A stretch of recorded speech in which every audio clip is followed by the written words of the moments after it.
겟세마네 동산에서 기도하시던 예수님은 한밤중에 잡혀서 대제사장 가야바의 집으로 끌려가 사내들인 공회원들에게 신문을 받으셨습니다. 사내들인 공회에서는 이른 새벽에 재판을 열어서 예수님께서 신성 모독죄를 지었다며 급하게 사형을 선고했습니다. 그들은 아침 일찍 예수님을 로마 총독 빌라도에게 끌고 갔습니다. 빌라도가 예수님을 신문한 결과 예수님에게서 어떠한 죄도 찾을 수가 없었습니다. 그러나 군중들이 벌떼처럼 일어나서 예수님을 십자가에 못 박으라고 외치자 빌라도는 밀란이 일어날까봐 그들의 뜻대로 예수님을 넘겨주었습니다. 그들은 재심도 없이 당일 오전에 서둘러 사형을 집행합니다. 로마 군인들은 예수님을 총독 관저 뜰로 끌고 가서 거기서 예수님의 옷을 벗기고 두 손을 기둥에 묶어놓은 채 채찍으로 사정없이 예수님을 때렸습니다. 당시 로마 군인들이 사용하던 채찍은 여러 갈래로 갈라져 있고 그 끝에는 쇠조각이 붙어 있습니다. 로마 군인들이 그 채찍으로 휘두를 때마다 휙휙 소리가 나면서 쇠조각들이 예수님의 살을 파고들었습니다. 그 채찍을 잡아당길 때마다 살점이 툭툭 떨어져 나가고 붉은 피가 흘러내렸습니다. 예수님의 머리에서부터 발끝까지 온몸이 성한 적 없이 갈기갈기 찢기셨습니다. 예수님이 맞은 자리는 피가 흥건해졌습니다. 로마 군인들은 채찍에 맞아 기진맥진하신 예수님을 질질 끌고 가서 자색옷을 입혔습니다. 그리고 가시관으로 왕관을 만들어서 그 머리 위에 쿡 찔러 넣었습니다. 가시에 찔린 예수님의 얼굴에서도 피가 줄줄 흘러내렸습니다. 그들은 예수님의 오른손에 지팡이를 주어 주었습니다. 그들은 예수님께 무릎 꿇고 절하면서 조롱합니다. 유대인의 왕이여 평안할지어다. 그들은 예수님 얼굴에 침을 뱉고 지팡이를 빼앗아 예수님의 머리를 사정없이 내려쳤습니다. 그들이 예수님을 실컷 조롱한 후에 그 자색옷을 벗기고 원래 옷으로 다시 갈아입혔습니다. 로마 군인들은 예수님께 거대한 십자가를 짊어지게 하고 그것을 메고 골고다라는 곳까지 가게 했습니다. 하지만 채찍에 맞을 때 너무 피를 많이 흘리신 예수님은 십자가를 지고 갈 힘이 없으셨습니다. 가다가 쓰러지시고 가다가 쓰러지시기를 반복했습니다.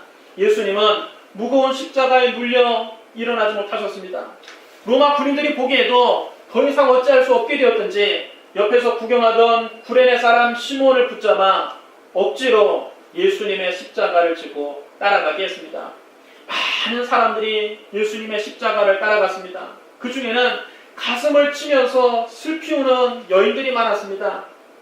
로마 군인들은 예수님을 예루살렘 성문 밖에 있는 헤골이라고 하는 곳까지 끌고 갔습니다. 헤골이라는 뜻의 아람어는 굴굴타입니다. 이 말의 헬라어 음역이 골고다이고 영어식 표현은 갈보리입니다. 그리고 우리가 흔히 잘 알고 있는 골고다나 갈보리는 다 같은 말이고 뜻은 헤골이라는 뜻입니다. 예수님은 도살장으로 끌려가는 어린 양같이 묵묵히 성문 밖으로 나가셨습니다. 이런 예수님께서 우리의 속죄 제물이 되셨음을 의미하는 겁니다. 속죄제는 죄를 용서받기 위해서 하나님께 드리는 제사입니다. 구약시대에 사람이 하나님께 죄를 범하면 흠없는 짐승을 잡아서 하나님 앞에 속죄해야 합니다. 죄를 범한 사람은 자기의 신분에 따라서 숫송아지 또는 순염소, 암염소 또는 어린 암양 중에서 흠없는 짐승을 제물로 택해야 합니다. 그 짐승을 회막문 여호와 앞으로 끌어다가 그 짐승의 머리에 손을 얹고 안수를 합니다. 그렇게 해서 자기의 모든 죄가 그 짐승에게로 옮겨지는 것입니다. 아무것도 모르는 짐승은 그저 눈만 껌뻑껌뻑하고 있을 뿐입니다. 그런 다음 죄를 지은 사람이 그 짐승을 직접 잡습니다. 자기 집에서 자식같이 기른 그 짐승을 죽여서 그 피를 받고 배를 갈라서 내장의 기름을 다 떼어나고 두 콩팥을 떼어내야 합니다. 자기가 지은 죄 때문에 아무 죄 없는 짐승이 그렇게 참혹하게 죽어가는 것을 보면서 내 죄가 얼마나 무서운 것인가를 스스로 느끼고 깨달으라는 뜻입니다. 여러분, 왜 꼭 피를 흘리고 죽어야만 합니까? 아무 죄 없는 짐승이 왜 피를 흘리고 그 자기 주인을 위해서 죽어야만 합니까? 성경은 이렇게 말씀합니다. 죄의 싹은 사망이요 범죄하는 그 영혼은 죽을지라. 육체의 생명은 피에 있습니다. 내가 이 피를 너희에게 주어 제단에 뿌려 너희 생명을 위하여 속죄하게 하였나니 생명이 피에 있으므로 피가 죄를 속하느니라. 율법을 따라 거의 모든 물건이 피로써 정결하게 되나니 피 흘림이 없은즉 사함이 없느니라. 여러분, 우리 죄는 죽음으로만 갚을 수 있는 것입니다. 죄값은 죽음입니다. 피는 곧 생명을 의미합니다. 그래서 나의 죄를 대속하기 위해서 짐승이 대신 피를 흘리고 죽는 것입니다. 죄를 지은 사람이 그 짐승을 잡아서 그 피를 양푼에 받아 제사장에 갖다 주면 제사장은 그 피를 가지고 회막 안으로 들어가서 손가락으로 피를 찍어 성소의 휘장에 7번 피를 뿌리고 그 피를 향단 뿔에 바르고 나머지 피는 번제단에 다 쏟아부었습니다. 내장의 모든 기름은 두 콩팥과 함께 번제단에 올려놓고 거기에서 불을 사릅니다. 그리고 그 나머지 부분, 거기서 이런 피는 그렇게 붓고 난 다음에 두 콩팥과 내장의 기름만 번제단에서 태우는 것입니다. 대부분 남아있지 않습니까? 가죽도 남아있고 고기도 남아있고 머리도 남아있고 정강이도 남아있고 내장들도 남아있고 그런 나머지 것들은 다 가지고 취해서 이스라엘 사람들이 안 사는 진영 밖으로 나가서 이스라엘 진영 밖에 있는 재를 버리는 곳에 가져다가 나무 위에 올려놓고 불로 세워서 없애버렸습니다. 속죄제물 자체가 추악한 죄가 되었다고 생각했기 때문에 번제단에서 태워 하나님께 제사를 드리지 않고 이스라엘 백성들이 살지 않는 진영 밖에 가지고 가서 재 버리는 곳에서 태워버린 것입니다. 예수님은 우리를 위한 영원한 속죄제물이 되셨습니다. 흠없는 제물만 속죄제물이 될 수 있습니다. 우리 인간은 모두 다 죄인이기 때문에 제물이 될 자격이 없습니다. 인류는 모두 다 아담의 후손들은 태어날 때부터 죄를 가지고 태어나고 죄 가운데 살다가 일평생 죄만 짓고 살기 때문에 제물이 될 수 없습니다.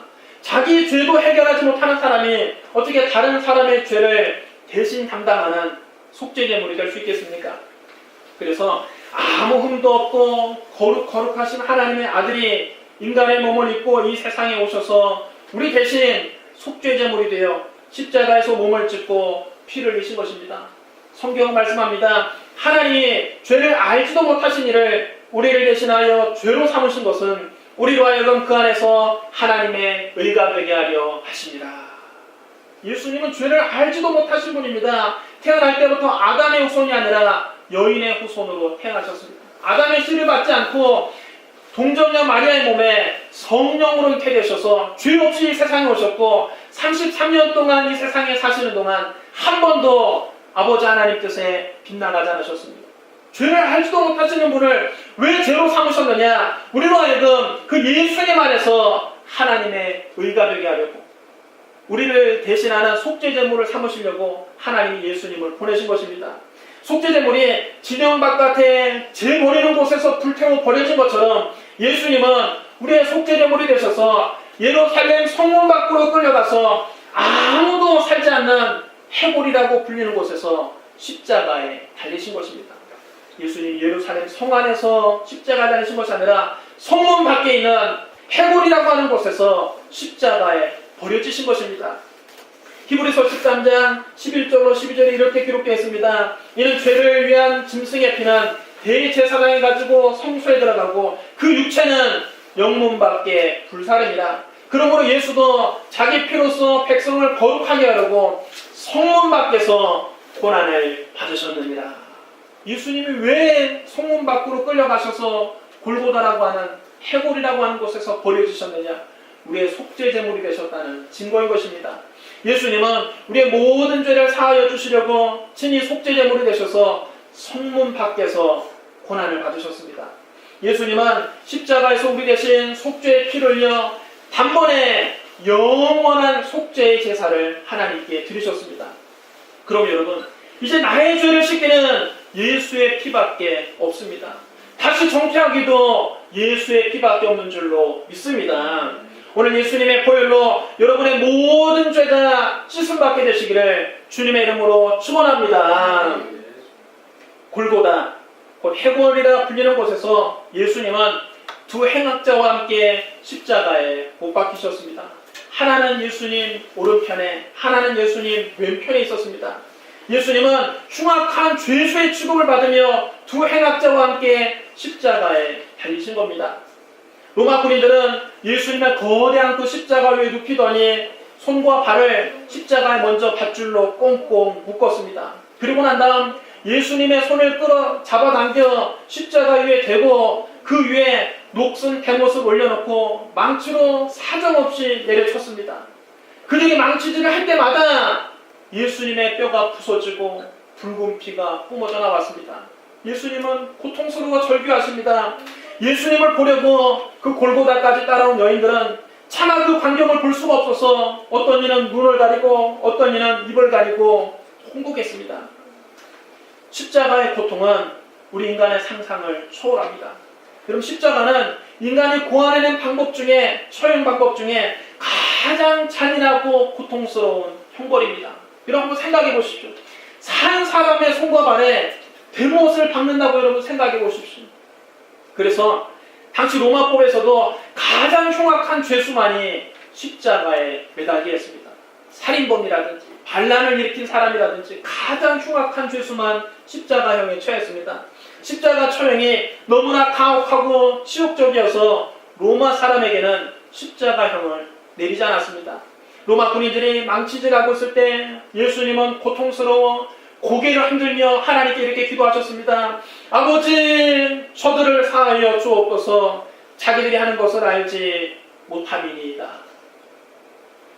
주님은 당신을 십자가에 못 박으라고 소리치는 그 유대인을 용서해달라고 하나님께 기도하셨습니다.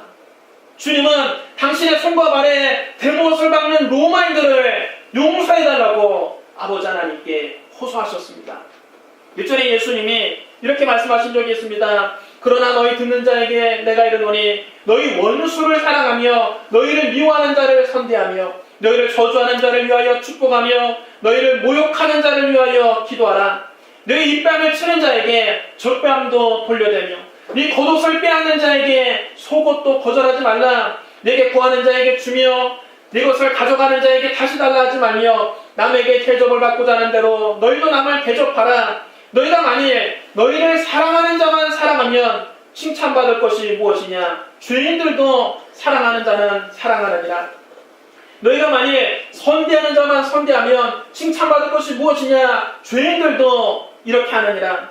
너희가 받기를 바라고 사람들에게 구워주면 칭찬받을 것이 무엇이냐? 죄인들도 그만큼 받고자 하여 죄인에게 구워주느니라. 오직 너희는 원수를 사랑하고 선대하며 아무것도 바라지 말고 구워주라. 그리하면 너희 상이 클 것이다. 또 지극히 높으신 이의 아들이 되리니 그는 은혜를 모르는 자와 악한 자에게도 인자하시느니라. 너희 아버지의 자비로우신 같이 너희도 자비로운 자가 되라. 예수님은 원수를 사랑하라고 말씀만 그렇게 하신 것이 아니라 실제로 원수를 사랑하는 본을 보여주셨습니다. 주님은 당신을 십자가에 못 박는 그 죄인들을 위해서 기도하셨습니다. 십자가에 못 박히는 그 순간에 자기를 십자가에 못 박는 로마인들을 위해서 기도하시고 자기를 십자가에 못 박으라고 외치는 유대인들을 위해서 기도하셨습니다. 이로써 이사야 53장 12절의 예언이 그대로 성취되는 것입니다. 이는 그가 자기 영혼을 버려 사망에 이르가며 범죄자 중 하나로 헤아림을 받았음이니라. 그러나 그가 많은 사람의 죄를 감당하며 범죄자를 위하여 기도하였느니라. 예수님 오시기 약 700년 전에 이사야 선지자는 성령에 감동되어 예수님께서 범죄자들 취급을 받으시고 죄인들과 함께 십자가에 달리시고 자기를 십자가 못 박는 죄인들을 위해서 기도할 것이라고 예언했는데 정말로 이 예언대로 예수님은 두 강도와 함께 십자가에 달리셨고 당신을 십자가에 못 박는 유대인들을 위해서 당신을 십자가에 못 박는 그 로마인들을 위해서 기도하셨습니다. 로마 군인들은 예수님의 옷을 다 벗겨서 그 옷을 나누기 위해서 제비를 뽑았습니다. 요즘에는 옷이 너무 흔해서 집집마다 옷장에 옷이 가득합니다. 아마 여러분 옷장도 미어 터질 정도로 옷이 많을 것입니다. 또 패스트 패션이라고 해서 최신 유행을 반영한 저렴한 옷들이 시중에 많이 나와 있습니다. 빨리 만들고 빨리 소비하고 빨리 버립니다. 이런 옷들은 19,900원만 주면 살 수가 있습니다. 저렴한 옷들이 여러분 마트에 많이 있습니다. 그럼 요즘 사람들은 옷 귀한 줄 잘 모릅니다. 안 입고 버린 옷도 많이 있습니다. 사다 놓고 아예 안 입고 버린 옷도 많이 있습니다. 실증 나서 못 입습니다. 아파트마다 헌옷을 수거하는 수거함이 있는데 수거함들이 꽉 차서 옷이 도로 삐져나오기도 합니다. 그런데 옛날에는 옷이 굉장히 귀했습니다. 전쟁을 하고 나면 죽은 군사들의 옷을 벗기기에 바빴습니다. 옛날 고대 전쟁을 보면 죽었다고 해서 그 사람 내버려두는 것이 아니라 옷을 전리품으로 다 빼앗아갔습니다. 옷이 큰 재산이기도 했습니다. 구약시대 아간은 여리고성에서 신할산 외투한 머리 탐이 나서 하나님의 명령을 어기고 금덩이와 함께 자기 장막 밑에 몰래 그 외투를 감추었다가 아골 골짜기에서 돌에 맞아 죽기도 했습니다. 예수님 당시에도 옷은 대단한 가치가 있었습니다. 옷이 얼마나 귀하면 십자가에서 죽는 그 죄수의 피로 얼룩진 옷을 서로 갖겠다고 제비까지 뽑았겠습니까? 예수님께서 십자가를 지시기 약 1000년 전에 이런 일이 일어날 것이 이미 성경에 예언되어 있습니다. 시편 22편 17절로 18절에 보면 그들이 나를 주목하여 보고 내 겉옷을 나누며 속옷을 제비 뽑나이다. 그러므로 예수님의 십자가 사건은 결코 우연히 일어난 일이 아닙니다. 이미 오래전부터 하나님께서는 예수 그리스도의 십자가를 통해서 우리를 구원하기로 계획하신 겁니다. 심지어는 로마 군인들이 예수님의 옷을 제비 뽑아 나눠 가질 것도 성경에 이미 예언되어 있는 사건입니다. 예수님이 이렇게 로마 군인들에게 겉옷도 빼앗기고 속옷도 다 빼앗기고 발가벗은 채로 십자가에 매달리셨습니다. 여러분, 우리가 십자가에 달린 그 예수님 그림을 보면 예수님께서 팬티를 입고 있거나 수건 같은 것으로 앞을 가린 것처럼 그려져 있습니다. 그 성화에 보면 예수님의 아랫도리를 팬티로 가리거나 하얀 천으로 이렇게 가려놓은 것을 볼 수가 있습니다.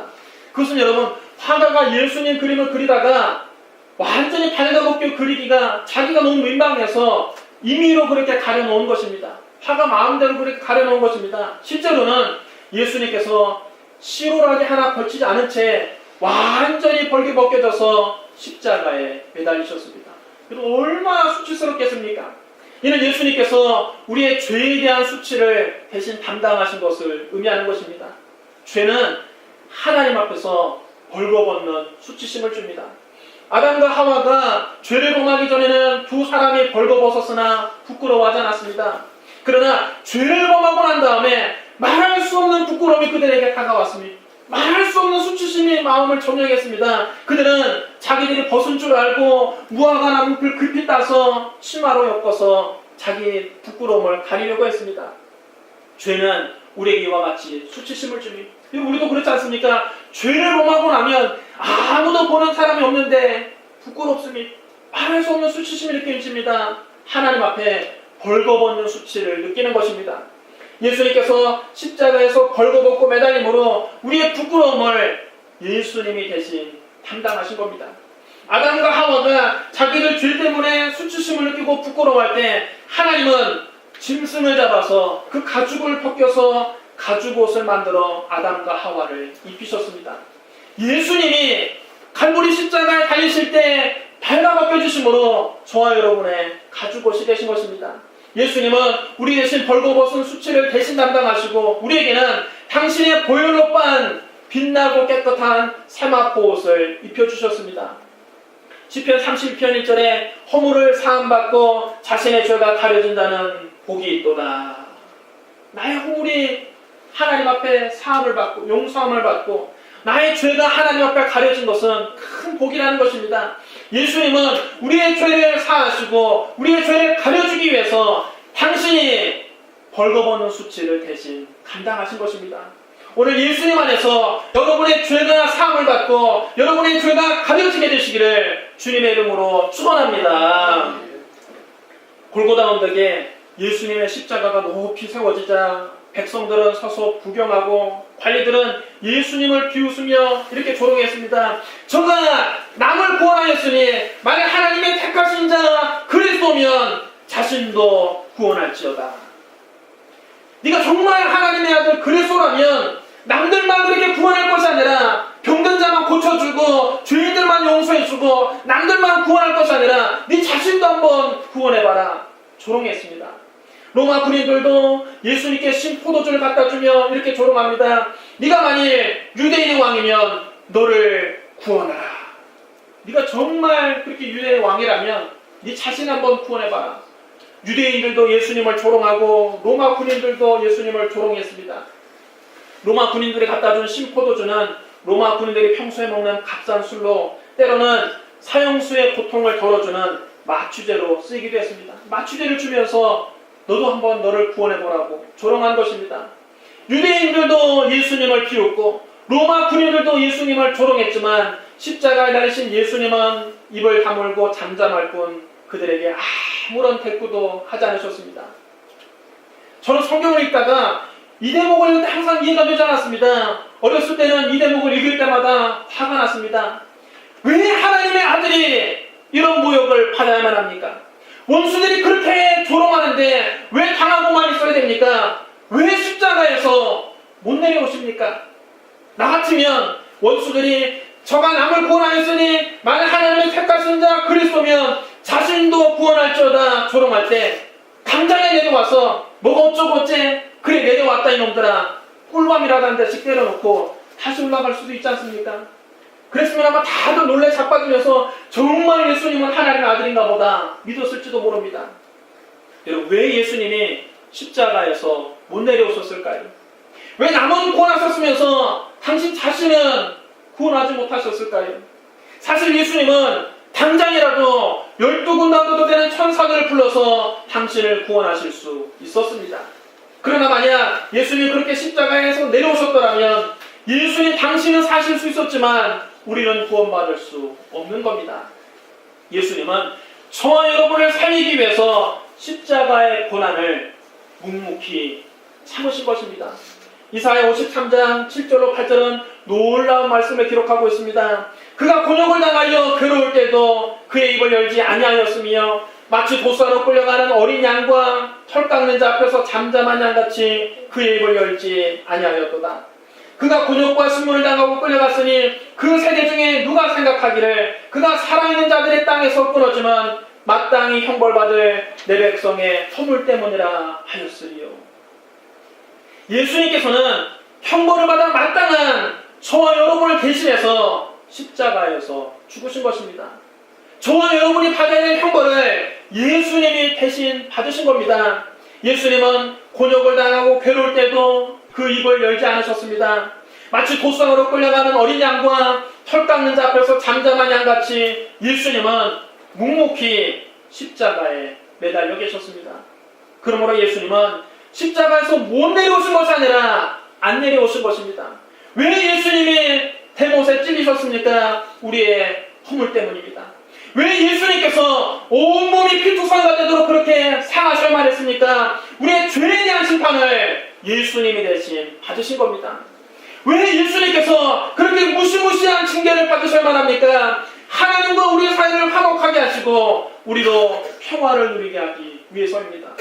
왜 예수님이 그렇게 모진 채찍에 맞추셨습니까? 우리의 질병을 치료하기 위해서입니다. 왜 예수님께서 저주받은 나무 형틀에 매달리셨습니까? 우리를 율법의 저주에서 건지시고 우리에게 아브라함의 복을 주기 위해서입니다. 왜 예수님께서 33살에도 젊은 나이에 그렇게 허망하게 인생을 마치셔야만 합니까? 우리에게 영원토록 변하지 않는 하나님 나라의 비전을 주기 위해서입니다. 왜 예수님이 죽음을 맛보셔야만 합니까? 저와 여러분에게 영생과 천국을 주기 위해서입니다. 이사야 53장 5절 6절에 이렇게 말씀합니다. 그가 찔림은 우리의 허물 때문이요 그가 상함은 우리의 죄악 때문이다. 그가 징계를 받음으로 우리가 평화를 누리고 그가 채찍에 맞음으로 우리는 나음을 받았도다. 우리는 다 양같아서 그릇 행하여 각기 제 길로 갔거늘 여호와께서는 우리 모두의 죄악을 그에게 담당시키셨도다. 예수님은 우리 모두의 죄악을 대신 담당하기 위해서 십자가에서 안 내려오신 것입니다. 예수님이 못 내려오신 것이 아니라 우리 죄를 대신 담당하기 위해서 안 내려오신 것입니다. 예수님은 우리 모두를 살리기 위해서 하늘의 밀알이 되어 땅에 떨어져 죽으셨던 겁니다. 주님은 말씀하셨습니다. 내가 진실로 진실로 너에게 이르노니 하늘의 밀이 땅에 떨어져 죽지 않으면 하늘 그대로 있고 죽으면 많은 열매를 맺느니라. 예수님이 친히 하늘의 밀알이 되셔서 십자가에서 죽으심으로 많은 영혼을 구원하게 되신 것입니다. 우리를 구원해서 우리의 영혼이 잘됨 같이 범사에 달려도 강건하며 생명롭게 풍성히 얻게 하기 위해서 예수님께서 그 참혹한 십자가의 고난을 대신 받으신 겁니다. 예수님이 십자가를 쓰신 그 피값으로 저와 여러분을 사신 것입니다. 죄삭시 사망이요 죄삭시 생명의 피인데 예수님이 십자가에서 피 흘려 죽으심으로 저와 여러분의 영혼을 사주신 것입니다. 저와 여러분을 구원해 주신 것입니다. 이를 위해서 예수님은 남은 구원하셨지만 당신 자신은 구원하지 않으신 겁니다. 바로 이것이 하나님의 사랑입니다. 이것이 십자가의 의미입니다. 바로 이것이 복음입니다. 날마다 예수님의 십자가 사랑을 묵상하고 그 은혜에 감사하는 저와 여러분이 되시기를 주님의 이름으로 축원합니다. 로마 군인들은 예수님의 머리 위에 유대인의 왕이라고 쓴 패를 붙여놓았습니다. 요한복음 19장에 보면 이 패는 빌라도가 직접 썼는데 모든 사람이 알아볼 수 있도록 히브리어와 로마어와 헬라어로 기록했다고 했습니다. 그러자 대제사장들이 빌라도에게 항의했습니다. 유대인의 왕이라고 쓰지 말고 자칭 유대인의 왕이라고 쓰라. 유대인의 왕이라고 쓰면 우리가 그를 인정하는 것이 되지 않느냐. 앞에다 자칭을 붙여라. 자칭 유대인의 왕이라고 쓰라. 이렇게 항의했지만 빌라도는 내가 쓸 것을 썼다 말하고 난 다음에 손을 털고 펜을 내려놓았습니다. 바로 이것이 하나님의 섭리입니다. 빌라도는 예수님을 조롱하기 위해서 그렇게 썼는지 모릅니다. 그러나 참말을 쓰고야 말았습니다. 유대인의 왕이란 말을 모든 사람이 알아볼 수 있도록 히브리어와 로마어로 헬라어로 썼는데 이는 예수님께서 십자가에 달리심으로 유대인뿐만 아니라 온 인류를 구원할 만왕의 왕이 되신 것을 온 세상에 선포한 것입니다. 참으로 역설적으로도 예수님을 십자가에 못 박으라고 사형 선고를 내린 빌라도가 예수님이 만왕의 왕이신 것을 자기 손으로 쓴 것입니다. 사랑하는 성도 여러분, 예수님은 우리의 속죄제물이 되셔서 예루살렘 성문 밖에 버려주셨습니다. 예수님은 당신을 십자가에 못 박는 원수들을 위해서도 기도하셨습니다. 예수님은 우리의 수치를 대신 담당하기 위해서 발가벗기셨습니다. 예수님은 우리를 구원하기 위해서 당신은 구원하지 않으셨습니다. 예수님은 온 인류를 구원한 만왕의 왕이십니다. 만왕의 왕이신 예수님을 여러분의 구주로 모시고 주님의 피 묻은 십자가를 날마다 묵상하고 그 은혜에 감사하면서 예수 그리스도의 십자가 사랑을 온 세상에 전파하는 저와 여러분이 되시기를 주님의 이름으로 축원합니다. 우리 기도하겠습니다. 사랑이 많으시고 거룩하신 하나님 아버지, 예수님이 우리의 속죄제물이 되셔서 성문 밖으로 끌려가 십자가에서 버려지시고 우리를 구원해 주신 것을 감사합니다. 예수님이 당신을 십자가 못 박는 원수들을 위해서 기도하심으로 원수 사랑의 본을 보여주신 것을 주님 감사합니다. 우리가 담당해야 될 죄에 대한 부끄러움, 죄에 대한 수치를 예수님이 대신 담당하시고 발가벗기신 것을 주님 감사합니다. 예수님, 우리를 구원하기 위해서 십자가에서 안 내려와 주신 것을 주님 감사합니다. 예수님이야말로 우리를 구원하신 만왕의 왕이요 만주의 주가 되심을 고백합니다. 예수님의 사랑을 늘 기억하고 주님의 십자가를 늘 바라보며 주의 사랑 온 세상에 전파하는 우리 모두가 되게 하여 주시옵소서. 예수님 이름으로 감사하며 기도드리옵나이다. 아멘.